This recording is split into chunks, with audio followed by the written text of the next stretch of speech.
Hi, it's Brad from Long Creek X. You can find us on Airbnb. We're at our treehouse. It is the fall. Finally, if you look around, the colors of the leaves are changing and the nights are getting much, much colder.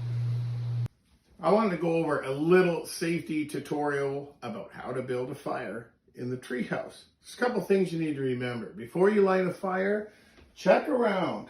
Make sure there's nothing that's flammable around the base of our beautiful little potbelly stove. Just make sure everything is decluttered here because we don't want any fires. I want to start with the top damper. If you notice this little handle, if it's pointed straight up and down, that's where it needs to be to light the fire so that all of the exhaust can go outside. Make sure that these two discs are in place. You can take these off later for cooking, I'll show you that. But leave these two in place. And to light a fire, there's a lower damper here, you see? When you light the fire, you're gonna want this open.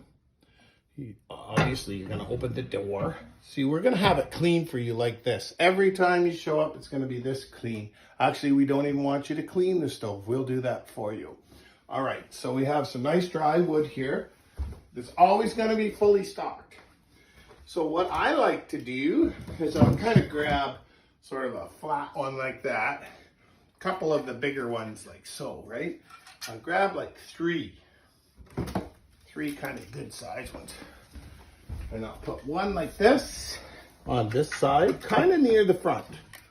And then I'm gonna put one on this side, and then one kind of in the middle, like that. It looks kind of boring, I know, but stay with me. So now we've got these.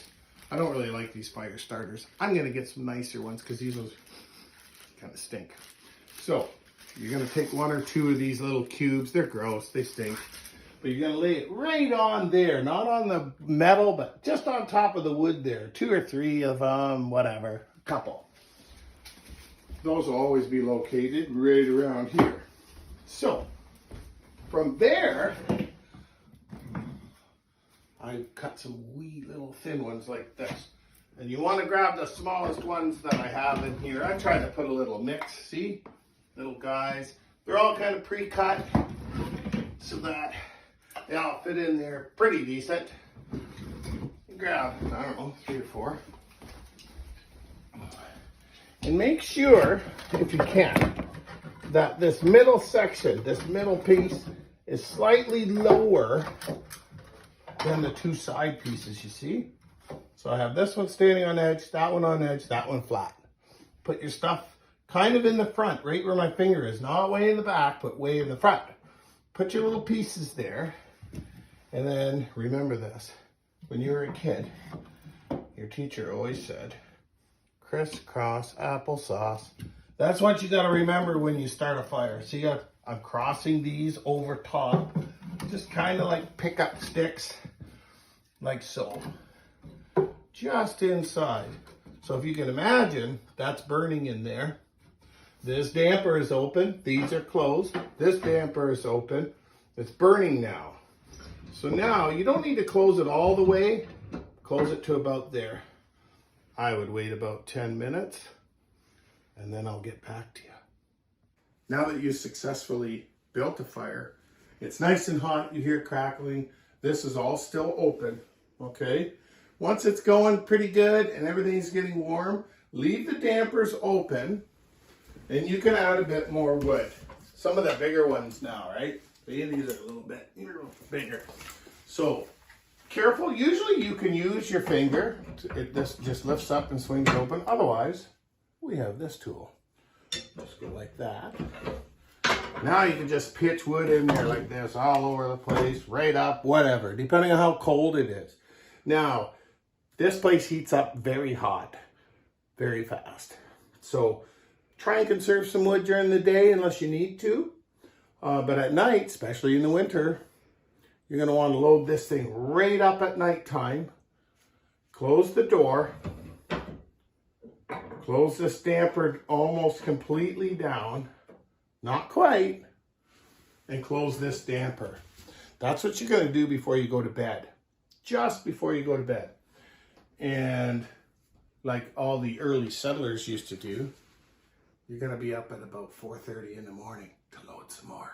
But that's part of the experience. All right, now on to cooking. We have a couple of pots here and there that we can use if we want to cook in the winter time. You're not going to want to do this. We have a propane stove outside and a barbecue, as well as a wood grill from a fire pit during the summer. You're not going to want to do that. It's going to be too hot. Once you have a raging fire, every time you open the door or open one of these accesses, you need to turn this upper damper to wide open. Otherwise, the smoke's going to come in your face again. See this little hooky? Put it in here like this. Go like this. Don't drop it on your toe. You just lay this right here, or gently put it on the floor here somewhere. There's my feet. So once this is on here, you can start throwing bacon in there. Bacon works best. Smells good, tastes good. Good for you too. So when you're done cooking, simply get this in your right hand or left hand, depending on what you are.